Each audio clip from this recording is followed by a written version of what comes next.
Jack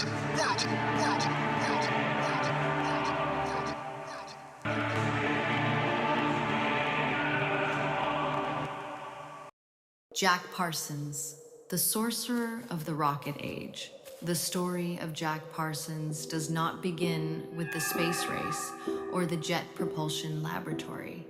It begins with a boy who grew up surrounded by ghosts of a broken family, a stolen identity, and a hunger so deep it drove him into the arms of both science and sorcery. Jack Parsons was born in 1914 in Los Angeles, a city still being stitched together by ambition and dust. His father left when he was a child. His mother raised him in wealth, but not warmth. From the very beginning, Jack lived in a world of silence, secrecy, and unanswered questions. Those gaps created a boy who needed fire to feel alive. By his teenage years, Jack was obsessed with explosives. Locals remembered him experimenting with gunpowder in the backyard. Teachers remembered a quiet young man who treated chemistry like religion. His notebooks were filled with diagrams of pentagrams and formulas side by side. Jack would later claim that the symmetry of the pentagram, the 5 points, the 5 angles, the ratio of its geometry, inspired the structure of his early rocket fuel formulas. To the public, it sounded poetic. To those who knew him, it sounded exactly like Jack. Because Jack Parsons did not separate science and the occult. He believed they were two pathways to the same truth. By the 1930s, Jack helped form a small group of amateur rocket enthusiasts at Caltech known as GALCIT, the beginnings of what would become the Jet Propulsion Laboratory. While engineers shook their heads at their wild experiments, Jack kept producing results. His fuel mixtures were explosive in every sense. One colleague later said Parsons could smell combustion the way musicians hear notes. What he didn't know was that Jack had designed his first stable propellant around the 5-point star pattern of the pentagram, claiming it harmonized with the ignition process. He also didn't know that Jack believed the pentagram was sacred to Baphomet, the occult symbol of balance, flame, and forbidden knowledge. In 1939, Jack joined the Ordo Templi Orientis, led by Aleister Crowley, self-proclaimed prophet and beast 666.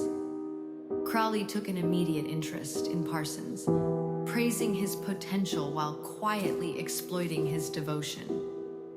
For a time, Jack believed Crowley was the father figure he had never known. But Crowley was threatened by Jack's rising influence.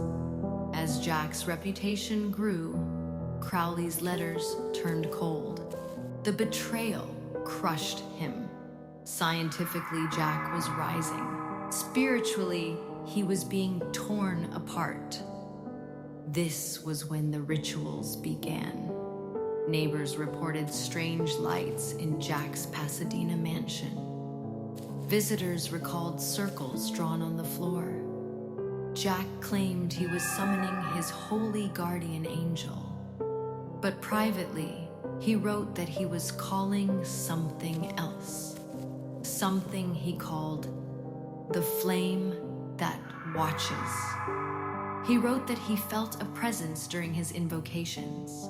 Candles burned hotter, air shifted, shadows moved, and always the pentagram, glowing under candlelight like a signal to something listening.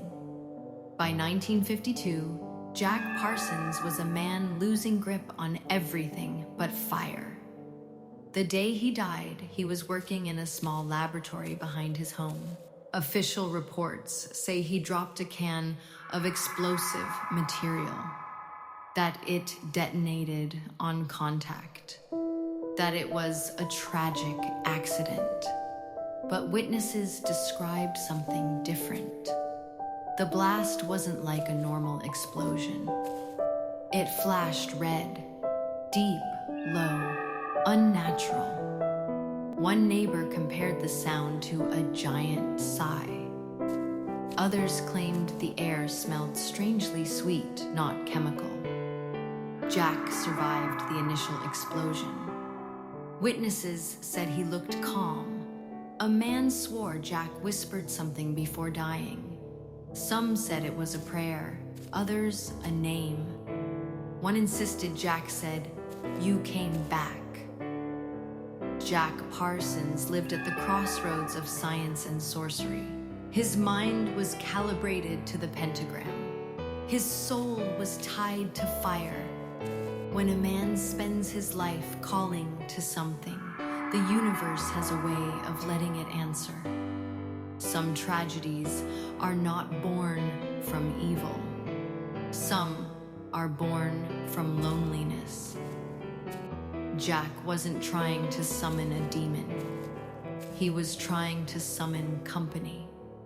And in the end, something heard him.